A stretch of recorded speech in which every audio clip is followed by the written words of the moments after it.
Sir आप बात तो सही कह रहे हैं, ईरान जो है कि भाई ये हमसे सरेंडर मांग रहे थे, आज मदद मांग रहे हैं दूसरे देशों से। नहीं, इसमें तो कोई दो राय नहीं है। और कोई भी इस युद्ध में देखिए, जापान तैयार नहीं हुआ, कोरिया तैयार नहीं हुआ, और स्वाभाविक है कि जापान के अलग अपने खतरे हैं, कोरिया के बगल में नॉर्थ कोरिया खड़ा है, तो उस डर से भी वो इधर पांव नहीं फैलाने की कोशिश कर रहे हैं।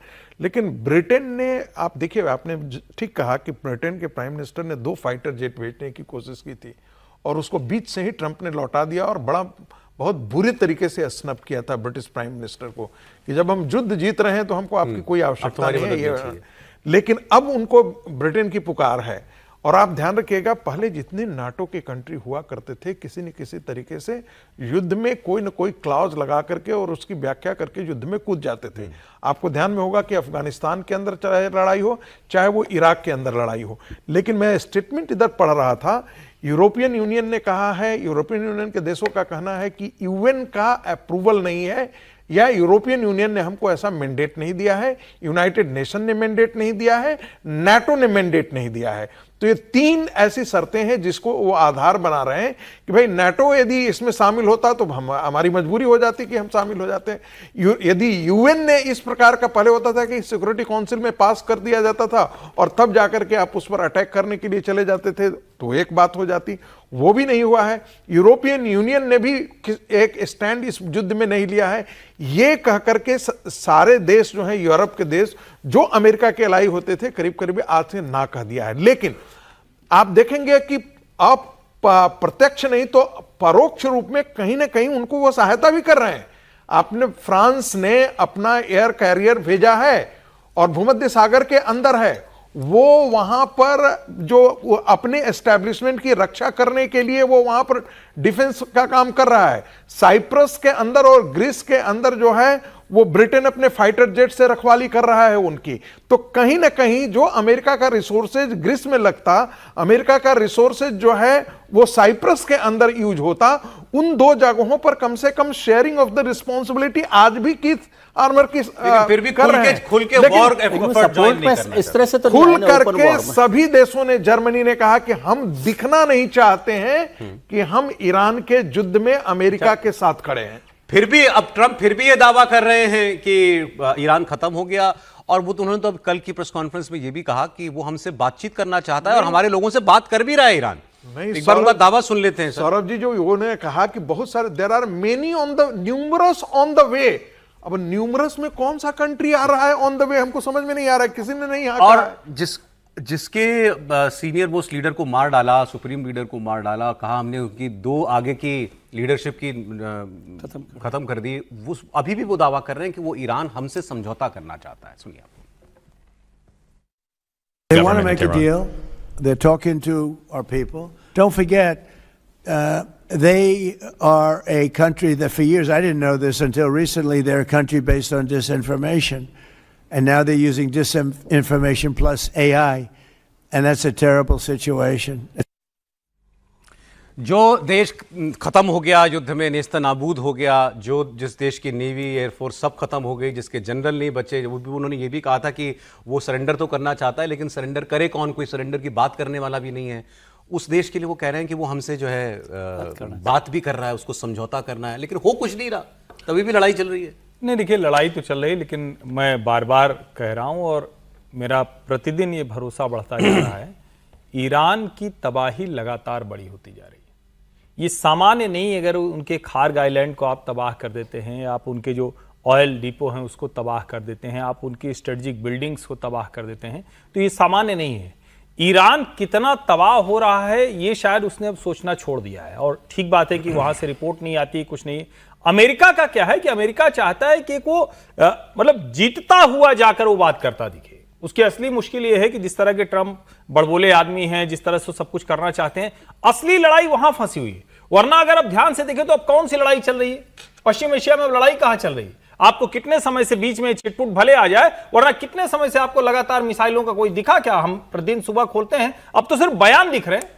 बयान जब दोनों तरफ से दिख रहे हैं, रोज अब्बास अरागची बोल रहे हैं, अली लारिजानी बोल रहे हैं, जाके टीवी चैनलों पर इंटरव्यू दे रहे हैं, अभी तक तो ये सब नहीं हो रहा था। इसका सीधा सा मतलब हुआ कि लड़ाई से दोनों अपने आप को हर्षवर्धन जी, दुबई का एयरपोर्ट खोल दिया गया है। मैं वही कह रहा हूं, अभी पिछले 3 दिनों से आप ध्यान दीजिए तो कोई इस तरह की तबाही नहीं दिखती। सबसे बड़ी तबाही दी थी खार्ग आइलैंड वाली, बीच बीच में एक आध आते हैं, क्योंकि जाहिर है जब इस तरह की चीजें चल रही होती हैं तो कोई, लेकिन कोई बड़ी लड़ाई जैसी चल रही वो नहीं। हाँ, दोनों चाहते हैं कि अपनी अपनी इज्जत बचे। अमेरिका चाहता है कि वो इस तरह से कि सब क्रश कर दिया, खत्म कर दिया, और ईरान चाहता है वो ये बताए कि देखो हम वो लड़ाका कौम है जो अमेरिका से भी नहीं। अब इज्जत कैसे बचेगी बताइए? ईरान की तो ये इसी में बच जाएगी कि कम से कम हम बच गए, हम सरवाइव कर गए, ये जो सत्ता थी वो बची रहेगी। रिजीम चेंज नहीं, अमेरिका की कैसे बचेगी? रिजीम चेंज नहीं होता है, इसी में उसकी विक्ट्री है। अमेरिका का रिजीम चेंज भले ना हो, लेकिन अमेरिका मतलब इस बात को भी तो भले उनको कह रहे हैं कि वो मिस इन्फॉर्मेशन वाले हैं, मिस इन्फॉर्मेशन का उस्ताद तो वेस्ट है ना, एआई का उस्ताद तो वेस्ट, तो वो भी बताएगा ना कि क्या क्या तबाही। अभी तो जैसे एक बार ये खत्म होगा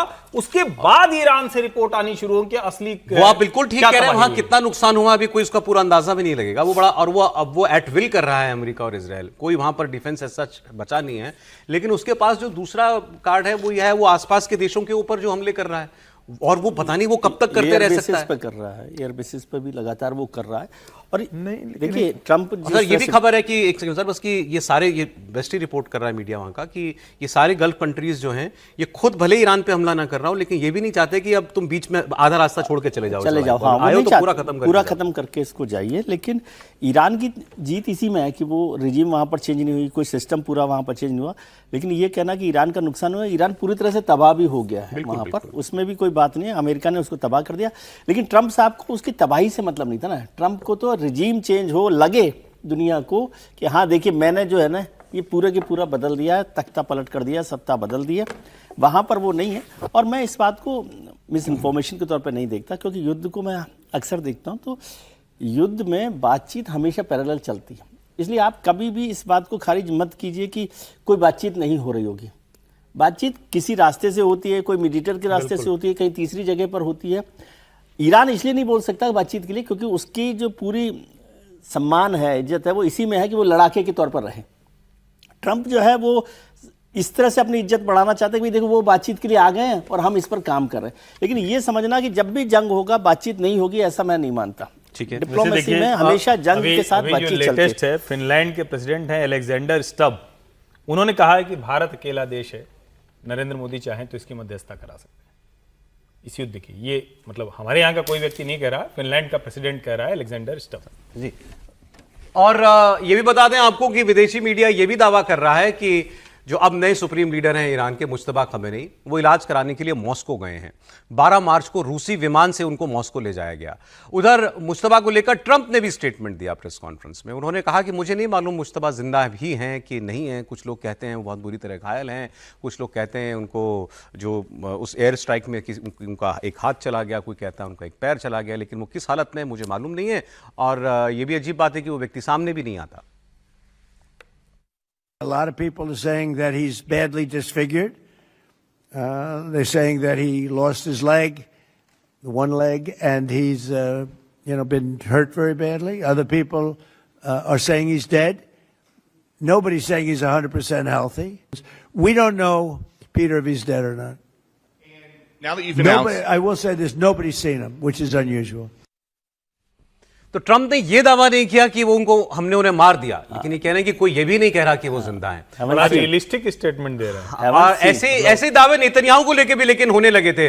उनकी मौत की अफवाहें सोशल मीडिया पर चली, ईरान ने इन खबरों को खूब बढ़ाया। तो नेतन्याहू ने पहले एक वीडियो जारी किया कि वो एक कैफे में गए, वहां कॉफी ऑर्डर की। उन्होंने कहा कि लोगों ने तो मुझे कई बार मार दिया, लेकिन मैं तो एक कॉफी के लिए मर रहा था।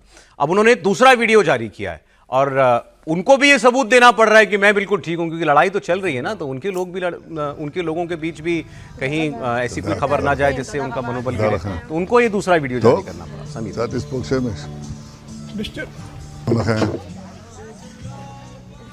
समीर निश्चित रूप से जिस तरीके से ईरान इस बात के दावे कर रहा था कि भाई नेतन्याहू मारे गए, तो मुझे लगता है कि ये तो एक ईरान के दावे को कोई भी गंभीरता से नहीं ले रहा था। मतलब ईरान के दुश्मन देश और ईरान के सहयोगी देश भी बात तो गंभीरता से नहीं रहते। नेतन्याहू को मारना इतना आसान नहीं है और ईरान इजराइल में जाकर उनको मार नहीं सकता। जो घर में घुसकर जिन्होंने आपके सुप्रीम कमांडर को मार दिया, आपके 50 टॉप लीडरशिप को मार दिया और आप यह कह रहे हो कि हमने मारा। उन्होंने वीडियो जारी किया, कॉफी पीते हुए जारी किया, बाद में जिस तरीके से उन्होंने अब लोगों से मिलते हुए जारी किया, अपने परिवार के साथ उन्होंने जिस तरीके से जारी किया वीडियो, तो ये बता रहा है कि नेतन्याहू बहुत मजबूत है और आराम से सुरक्षित है। अब ईरान को बताना चाहिए जिस तरीके से अफवाह चल रही कि मुस्तफा जिंदा है कि मर गए, रशिया चले गया, तो बताए कि हाँ वो बहुत गंभीर घायल है, उनके इलाज के लिए हमने उनको चाइना भेजा है या रशिया भेजा है। अगर वो जिंदा है तो उनका वीडियो जारी कर दे अस्पताल में कि वो इलाज करा रहे हैं और मुझे लग रहा है कि मुस्तफा मर गए होंगे। वहां तो कुछ गड़बड़ है। 17 दिन तक बिल्कुल नहीं, इसका मतलब ये मर गए या मरणासन हालात में कि उनको आप कोमा में होंगे, आप उनको बाहर नहीं ला सकते, तो या तो मर गए या मरणासन स्थिति के अंदर है। अच्छा, एक खबर पाकिस्तान से आई, ये पाकिस्तान के सीनियर जर्नलिस्ट रिपोर्ट कर रहे हैं कि अमेरिका जो है वो चाहता है कि पाकिस्तान भी अब इस लड़ाई में हिस्सा ले। उन्होंने 2 देशों का नाम लिया, पाकिस्तान और तुर्की। उनका दावा है कि राष्ट्रपति ट्रंप ये लगातार दबाव बना रहे हैं कि अब इस लड़ाई में एक्टिव भूमिका के अंदर पाकिस्तान को उतरना चाहिए। डोनाल्ड ट्रंप साहब जो हैं वो अब तुर्की को ये कह रहे हैं कि आप मेरी मदद करें और आप भी ईरान में रजीम चेंज के लिए कोई कार्रवाई करें, कोई हिस्सा डालें। और इसी किस्म के पैगामात जो हैं वो पाकिस्तान को भी दिए जा रहे हैं और पाकिस्तान पर भी ये दबाव है कि आप ईरान के खिलाफ रजीम चेंज में हमारी मदद करें। अब पाकिस्तान और तुर्की की कोशिश है कि वो इजराइल की तो मजम्मत कर रहे हैं, पाकिस्तान ने बहुत खुलकर इजराइल की मजम्मत की है और तुर्की ने भी खुलकर मजम्मत किया है, लेकिन पाकिस्तान की कोशिश है कि हम अमेरिका की मजम्मत किए बगैर, अमेरिका को नाराज किए बगैर इस सूरत हाल में से किसी तरीके से निकल जाएं।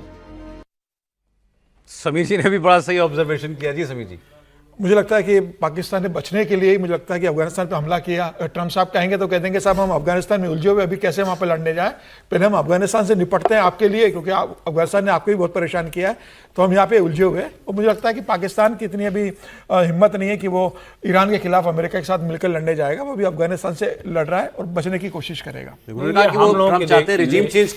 हम लोगों के देखने का तरीका हो सकता है, लेकिन पाकिस्तानियों के लिए तो न्यूक्लियर नहीं, एक साथ लड़ेंगे दो लोगों से। नहीं चढ़ने से पाकिस्तान वाले नहीं चढ़ने वाले, मतलब वो मानते हैं कि पाकिस्तान मजबूत देश है और उसको लड़ना चाहिए, वही तो मानते हैं। इनकी बड़ी इच्छा है कि पाकिस्तान इस जंग में कूदे। नहीं, लैंड की तरफ से बॉर्डर है, उधर से जाना। ईरान बॉर्डर पर है ईरान के एक अधिकारी ने मुझसे कहा कि आप जो बलूचिस्तान में कर रहे हैं वो बिना हमारे सपोर्ट के नहीं हो सकता है, ये बात आप जान लीजिए।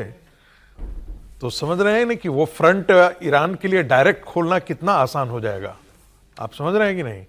नहीं, इससे पहले सर उसके अपने देश में आग लग जाएगी।